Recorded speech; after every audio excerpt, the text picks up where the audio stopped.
नमस्कार मंडळी, माझ्या आजच्या ब्लॉगमध्ये तुमचे स्वागत आहे। मी हप्त्यातून एकदा हा किचन पूर्ण धुवून घेते।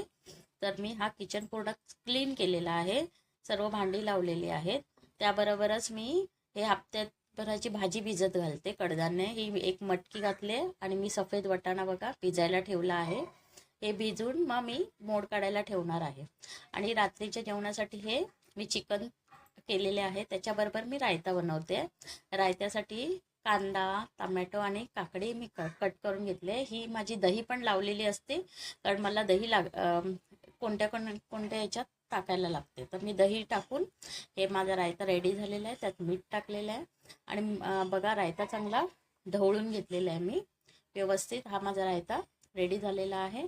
तर मी आता त्याच्यानंतर मी झोपायची तयारी करत आहे। झोपायसाठी मी हा बिछाना रेडी केलेला आहे। गुड नाईट, भेटूया पुढच्या ब्लॉगमध्ये।